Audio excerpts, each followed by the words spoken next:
नमस्कार, मैं कमलेश सर दिल्ली से। जैसा कि आप लोगों को पहले से अवगत कराए थे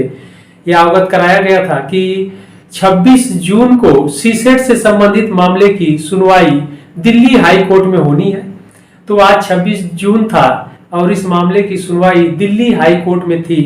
और यह सुनवाई जस्टिस सी हरिशंकर जी और जस्टिस मनोज जैन जी के बेंच में था। पर दुर्भाग्य की बात यह है कि यूपीएससी की ओर से उनके एडवोकेट कोर्ट में उपस्थित नहीं हुए, जिसके कारण इस मामले की सुनवाई आज नहीं हो पाई और फिर कोर्ट के द्वारा इस मामले की यानी सीसेट से संबंधित मामले की सुनवाई के लिए अगली तिथि घोषित की गई या अगली तिथि दी गई और अगली तिथि 28 जून को दी गई है कि 28 जून को अब इस मामले की सुनवाई की जाएगी। ओके, अब अगली तिथि जो पड़ी है 28 जून, उस दिन जैसा होगा फिर आप लोगों को अवगत अवश्य कराया जाएगा। पर यह जो कोर्ट में लड़ाई है यह सीसेट को लेकर के है, क्योंकि first paper GS first paper को लेकर के नहीं है, सीसेट को लेकर के इसलिए है कि यूपीएससी के द्वारा जो सीसेट के जो क्वेश्चंस इतने टफ बनाए गए थे और आउट ऑफ सिलेबस दिए गए थे, लड़ाई इसी की है कि क्वेश्चन आउट ऑफ सिलेबस थे। मैथ के क्वेश्चन जो 10th क्लास के इक्वल रखने की बात कही गई है, तो ऐसा नहीं था। इसलिए इस सीसेट की लड़ाई कोर्ट तक पहुंची और इसकी अगली सुनवाई 28 जून को तय की गई है कोर्ट के द्वारा। और फिर इस लड़ाई को आगे बढ़ाने के लिए हम छात्रों के द्वारा प्रशासन की ओर से शांतिपूर्वक कैंडल मार्च निकालने की बात भी कही गई, लेकिन प्रशासन के द्वारा इस पर शांतिपूर्वक कैंडल मार्च निकालने की अनुमति नहीं दी गई, यानी अनुमति नहीं मिली। और जो दूसरी बात यह है कि जो मेंबर ऑफ पार्लियामेंट यानी संसद सदस्यों के से मिलने का सिलसिला जारी है और उनके माध्यम से भी इस सीसेट के का जो मामला है संसद के पटल पर रखे जाने का जो प्रयास है वह निरंतर जारी है।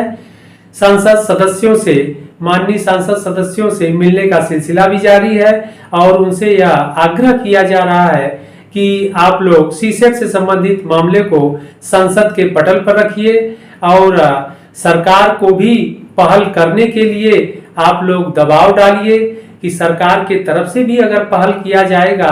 तो फिर इस मामले का निपटारा जल्दी हो सकता है। नहीं तो फिर कोर्ट तो है ही है, कोर्ट के द्वारा तो प्रयास किया ही जा रहा है और एक कयास यह भी लगाया जा रहा है कि यूपीएससी के द्वारा जो आज हाई कोर्ट में सुनवाई थी उनके तरफ से उनके एडवोकेट उपस्थित नहीं हुए। इसके पीछे एक कारण यह दिखाई पड़ रहा है कि यूपीएससी इस मामले को डिले करना चाह रही है, क्योंकि जो मुख्य परीक्षा का जो डेट है यानी सिविल सर्विसेज मेंस एग्जाम का जो डेट पहले से घोषित किया गया है, इसलिए वह एग्जाम जल्दी से कराने के पक्ष में है यूपीएससी। लेकिन हम लोगों का यह प्रयास है कि जो सीसेट का जो क्वेश्चन आउट ऑफ सिलेबस पूछा गया था जिसके और इसके क्वेश्चन बहुत टफ थे, इसलिए स्टूडेंट बहुत ऐसे स्टूडेंट जो जीएस फर्स्ट पेपर में अच्छे अंक प्राप्त किए हैं, अच्छे मार्क्स लाए हैं, यानी वहां पर क्वालिफाइंग है,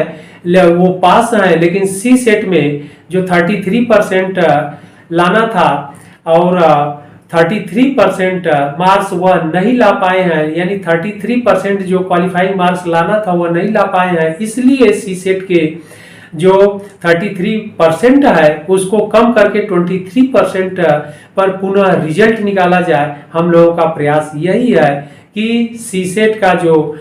मानक है 33% क्वालिफाइंग उसको 23% माना जाए और 23% पर पुनः रिजल्ट निकाला जाए और इन स्टूडेंट को मेंस एग्जाम में यानी मुख्य परीक्षा में सम्मिलित होने का अवसर दिया जाए। हम लोगों का प्रयास यही है और सफलता तो मिलनी चाहिए, क्योंकि कोर्ट में भी जो सुनवाई की जो तिथि है, हियरिंग की जो डेट है वह जल्दी जल्दी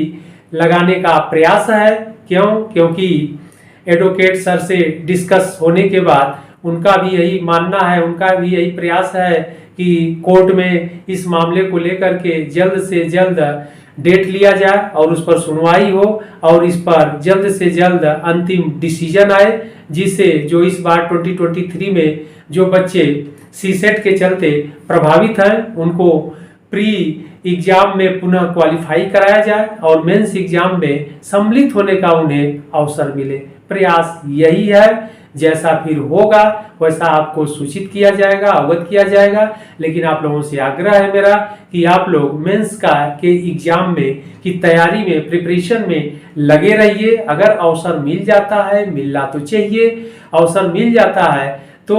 आप लोगों के सामने कोई स्ट्रेस न रहे, एग्जाम को लेकर के टेंशन न रहे कि मेरी तैयारी नहीं हो पाई है। ओके, तो आप लोग ध्यान रखिए, आप लोग अपने मेंस का जो प्रिपरेशन है आप लोग उसको जारी रखिए और जैसा भी होगा वो रिजल्ट पॉजिटिव ही आएगा, इस बात को मान के चलिए। और आप लोगों को मेरा यह प्रयास है, हम लोगों का यह प्रयास है कि आप लोगों को मेंस यानी मुख्य परीक्षा के एग्जाम में सम्मिलित होने का अवसर अवश्य मिलेगा। जय हिंद, जय भारत।